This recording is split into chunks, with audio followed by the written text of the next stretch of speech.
नमस्कार मित्रों, आज प्रस्तुत है मुंशी प्रेमचंद की जी की कहानी कफन। झोपड़े के द्वार पर बाप और बेटा दोनों एक बुझे हुए अलाव के सामने चुपचाप बैठे हुए हैं और अंदर बेटे की जवान बीबी बुधिया प्रसव वेदना में पछाड़ खा रही थी। रह रहकर उसके मुंह से ऐसी दिल हिला देने वाली आवाज निकलती थी कि दोनों कलेजा थाम लेते थे। जाड़ों की रात थी, प्रकृति सन्नाटे में डूबी हुई, सारा गांव अंधकार में लय हो गया था। घीसू ने कहा, मालूम होता है बचेगी नहीं, सारा दिन दौड़ते हो गया, जा देख तो आ।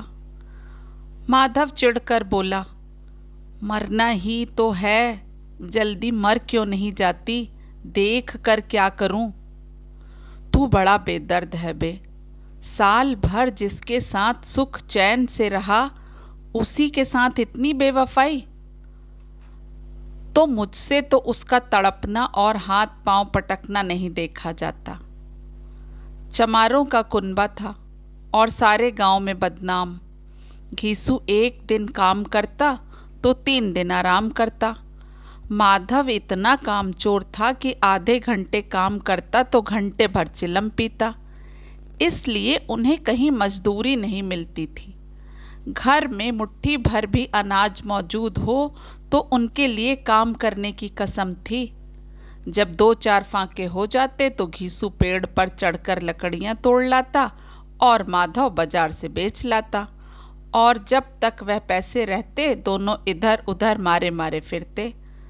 गांव में काम की कमी न थी, किसानों का गांव था, मेहनती आदमी के लिए 50 काम थे, मगर इन दोनों को उसी वक्त बुलाते जब 2 आदमियों से एक का काम पाकर भी संतोष कर लेने के सिवा और कोई चारा ना होता।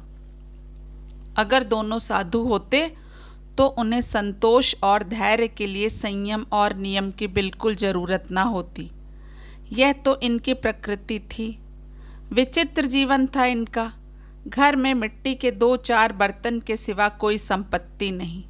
फटे चीथड़ों से अपनी नग्नता को ढके हुए जिए जाते थे, संसार की चिंताओं से मुक्त, कर्ज से लदे हुए। गालियां भी खाते, मार भी खाते, मगर कोई गम नहीं। दीन इतने की वसूली की बिल्कुल आशा न रहने पर भी लोग इन्हें कुछ न कुछ कर्ज दे देते थे।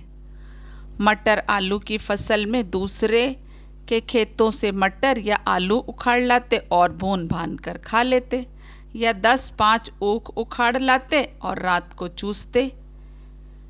घीसू ने इसी आकाश वृत्ति से 60 साल की उम्र काट दी और माधव भी सपूत बेटे की तरह बाप ही के पद चिन्हों पर पल रहा था, बल्कि उसका नाम और भी उजागर कर रहा था।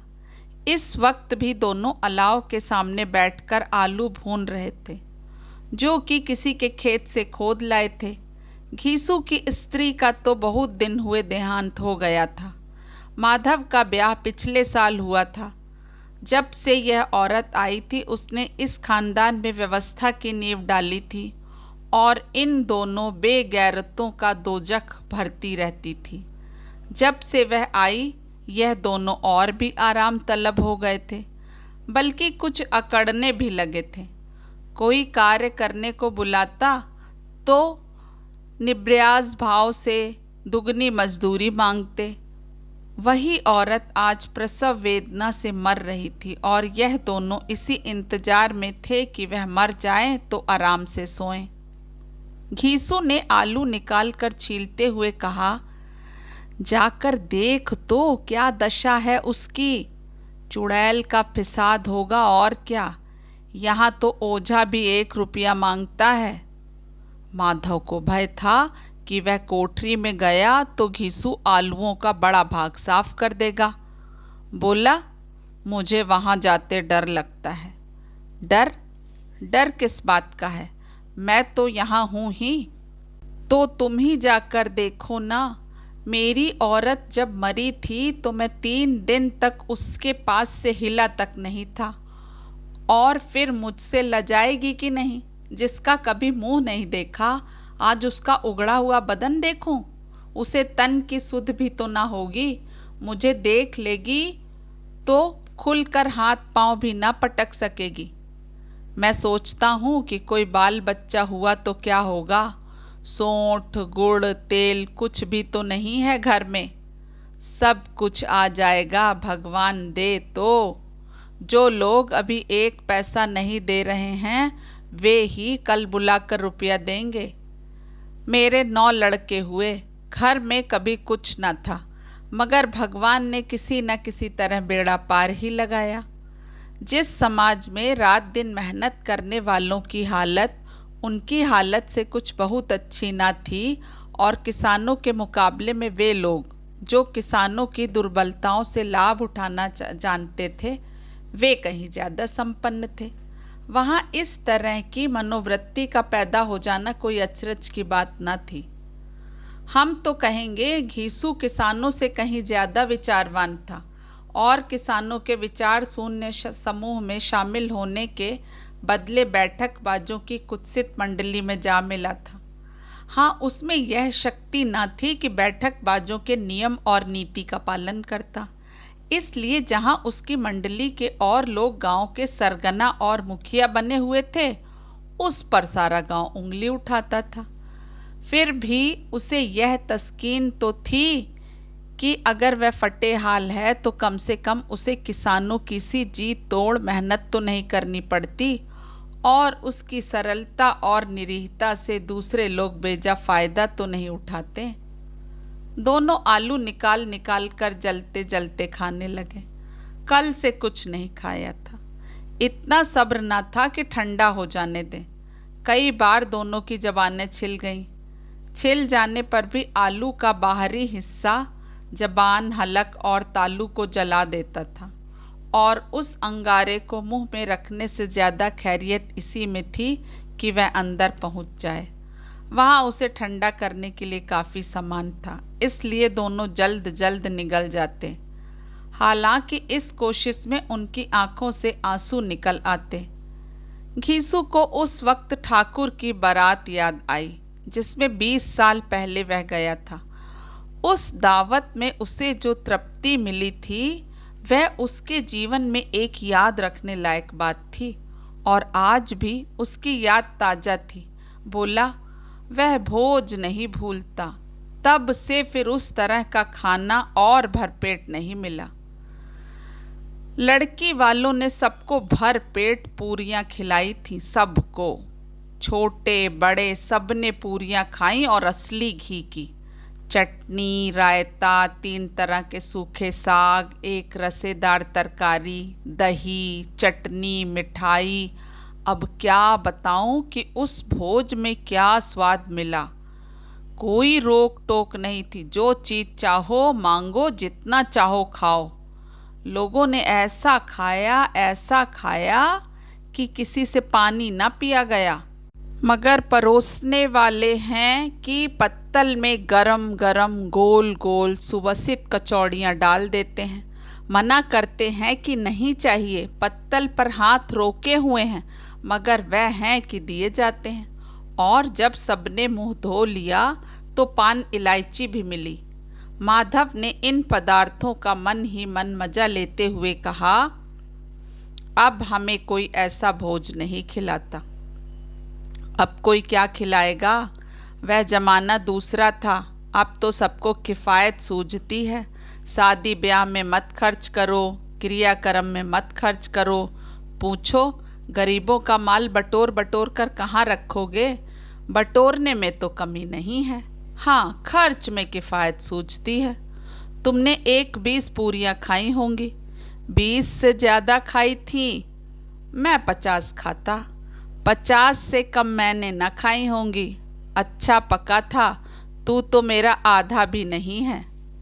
आलू खाकर दोनों ने पानी पिया और वहीं अलाव के सामने अपनी धोतियां ओढ़कर पांव पेट में डाले सो रहे, जैसे 2 बड़े बड़े अजगर गेंडुलियां मारे पड़े हों, और बुधिया अभी तक कराह रही थी।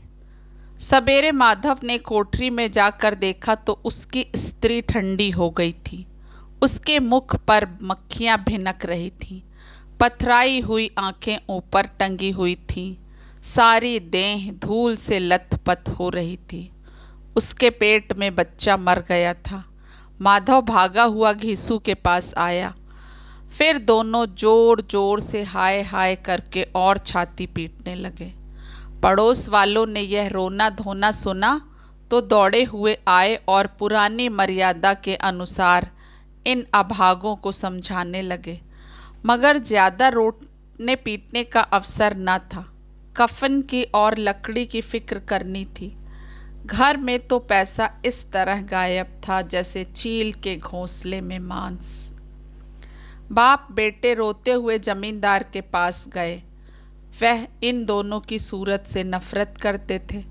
कई बार इन्हें अपने हाथों से पीट चुके थे। चोरी करने के लिए, वादे पर काम पर ना आने के लिए। पूछा, क्या है बे घिसुआ, रोता क्यों है? अब तो तू कहीं दिखलाई भी नहीं देता, मालूम होता है इस गांव में रहना नहीं चाहता। घीसू ने जमीन पर सिर रखकर आंखों में आंसू भरे हुए कहा, सरकार, बड़ी विपत्ति में हूँ। माधव की घरवाली रात को गुजर गई। रात भर तड़पती रही सरकार। हम दोनों उसके सिरहाने बैठे रहे। दवा दारू जो कुछ हो सका सब कुछ किया, मुदा वह हमें दगा दे गई। अब कोई एक रोटी देने वाला भी नहीं रहा मालिक। तबाह हो गए, घर उजड़ गया। आपका गुलाम हूँ, अब आपके सिवा कौन उसकी मिट्टी पार लगाएगा? हमारे हाथ में तो जो कुछ था वह सब तो दवा दारू में उठ गया। सरकार ही की दया होगी तो उसकी मिट्टी उठेगी। आपके सिवा किसके द्वार पर जाऊं? जमींदार साहब दयालु थे, मगर घीसू पर दया करना काले कंबल पर रंग चढ़ाना था। जी में तो आया कह दें, चल दूर हो यहाँ से, यूँ तो बुलाने से भी नहीं आता। आज जब गरज पड़ी तो आकर खुशामद कर रहा है, हरामखोर कहीं का बदमाश। लेकिन यह क्रोध या दंड देने का अवसर न था। जी में कुढ़ते हुए 2 रुपए निकाल कर फेंक दिए, मगर सांत्वना का एक भी शब्द मुंह से ना निकला। उसकी तरफ ताका तक नहीं, जैसे सिर का बोझ उतारा हो। जब जमींदार साहब ने 2 रुपए दिए तो गांव के बनिए महाजनों को इनकार का साहस कैसे होता। घीसू जमींदार के नाम का ढिंढोरा भी पीटना जानता था।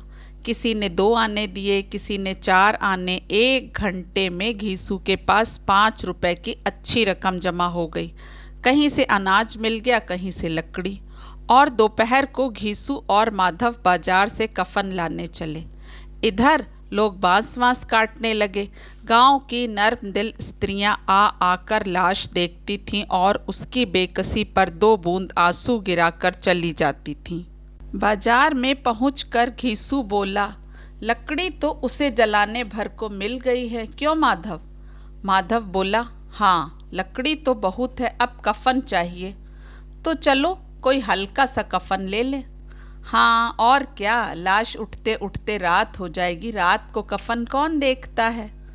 कैसा बुरा रवाज है कि जिसे जीते जी तन ढकने को चीथड़ा भी ना मिला, उसे मरने पर नया कफन चाहिए।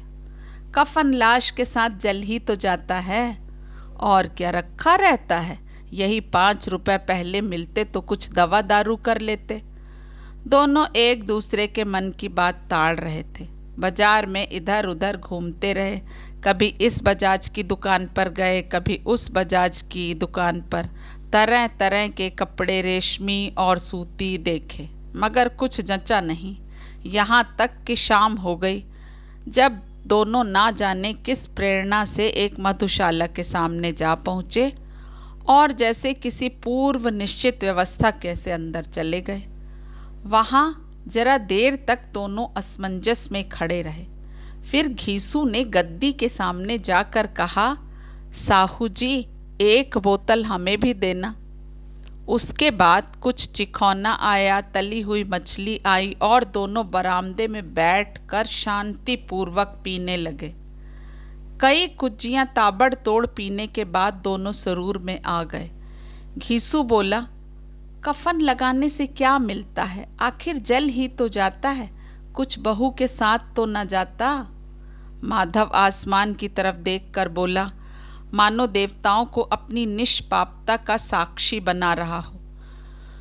दुनिया का दस्तूर है, नहीं लोग बांभनों को हजारों रुपए क्यों दे देते।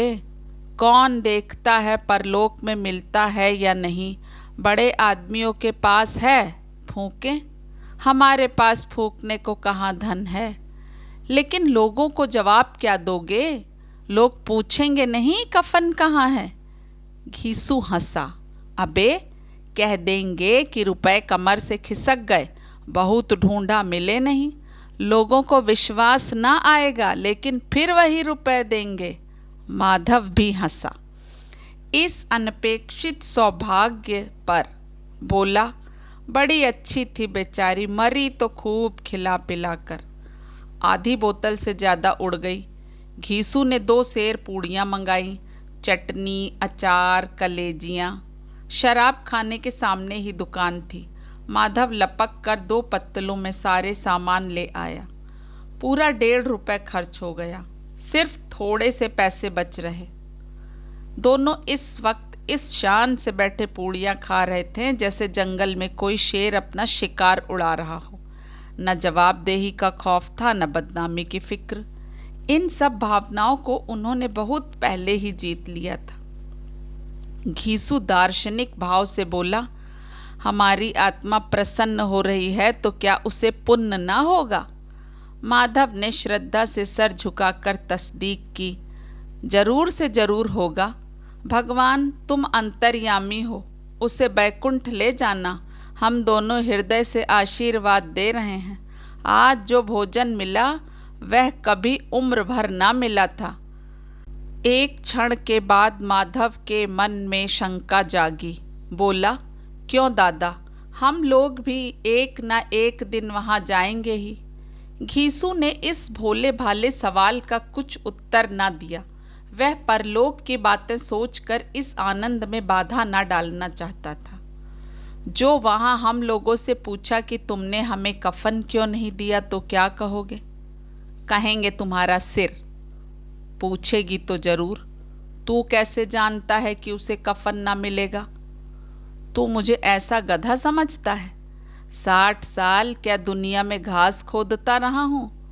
उसको कफन मिलेगा और बहुत अच्छा मिलेगा। माधव को विश्वास न आया। बोला, कौन देगा। रुपए तो तुमने चट कर दिए। वह तो मुझसे पूछेगी, उसकी मांग में तो सेंदूर मैंने डाला था। कौन देगा बताते क्यों नहीं। वही लोग देंगे जिन्होंने अब की दिया। हाँ, अब की रुपए हमारे हाथ ना आएंगे। ज्यों ज्यों अंधेरा बढ़ता था और सितारों की चमक तेज होती थी, मधुशाला की रौनक बढ़ती जाती थी। कोई गाता था, कोई डींग मारता था, कोई अपने संगी के गले लिपट जाता था, कोई अपने दोस्त के मुंह में कुल्हड़ लगाए देता था। वहाँ के वातावरण में सुरूर था, हवा में नशा था। कितने तो यहाँ आकर एक चुल्लू में मस्त हो जाते थे। शराब से ज़्यादा यहाँ की हवा उन पर नशा करती थी। जीवन की बाधाएं यहाँ खींच लाती थीं और कुछ देर के लिए यह भूल जाते थे कि वे जीते हैं या मरते हैं, या ना जीते हैं ना मरते हैं। और यह दोनों बाप बेटे अब भी मज़े ले लेकर चुस्कियाँ ले रहे थे। सबकी निगाहें इनकी ओर जमी हुई थीं। दोनों कितने भाग्य के बल्ली हैं। पूरी बोतल बीच में है। भर पेट खाकर माधव ने बची हुई पूड़ियों का पत्तल उठाकर एक भिखारी को दे दिया, जो खड़ा इनकी ओर भूखी आंखों से देख रहा था और देने के गौरव, आनंद और उल्लास का अपने जीवन में पहली बार अनुभव किया। घीसू ने कहा, ले जा, खूब खा और आशीर्वाद दे। जिसकी कमाई है वह तो मर गई, मगर तेरा आशीर्वाद उसे जरूर पहुँचेगा। रोए रोए से आशीर्वाद दो, बड़ी गाढ़ी कमाई के पैसे हैं। माधव ने फिर आसमान की तरफ देखकर कहा, वह बैकुंठ में जाएगी दादा, बैकुंठ की रानी बनेगी। घीसू खड़ा हो गया और जैसे उल्लास की लहरों में तैरता हुआ बोला, हाँ बेटा, बैकुंठ में जाएगी। किसी को सताया नहीं, किसी को दबाया नहीं, मरते मरते हमारी जिंदगी की सबसे बड़ी लालसा पूरी कर गई। वह ना बैकुंठ जाएगी तो क्या ये मोटे मोटे लोग जाएंगे, जो गरीबों के दोनों हाथों से लूटते हैं और अपने पाप को धोने के लिए गंगा में नहाते हैं और मंदिरों में जल चढ़ाते हैं। श्रद्धालुता का यह रंग तुरंत ही बदल गया। अस्थिरता नशे की खासियत है। दुख और निराशा का दौरा हुआ। माधव बोला, मगर दादा, बेचारी ने जिंदगी में बड़ा दुख भोगा, कितना दुख झेल कर मरी। वह आंखों पर हाथ रखकर रोने लगा, चीखे मार मार कर। घीसू ने समझाया, क्यों रोता है बेटा, खुश हो कि वह माया जाल से मुक्त हो गई, जंजाल से छूट गई। बड़ी भाग्यवान थी जो इतनी जल्दी माया मोह के बंधन तोड़ दिए। और दोनों खड़े होकर गाने लगे, ठगिनी क्यों नैना झमकावे ठगिनी। पियक्कड़ों की आंखें इनकी ओर लगी हुई थीं और यह दोनों अपने दिल में मस्त गाए जाते थे। फिर दोनों नाचने लगे, उछले भी, कूदे भी, गिरे भी, मटके भी, भाव भी बताए, अभिनय भी किए और आखिर नशे में मद मस्त होकर वहीं गिर पड़े। दोस्तों, आशा करती हूँ कहानी आपको पसंद आई होगी। इस कहानी का मर्म वाकई में कुछ अलग ही है। मुंशी प्रेमचंद जी की यही तो विशेषता है। अपना कीमती समय देने के लिए आप सभी का धन्यवाद। नमस्कार।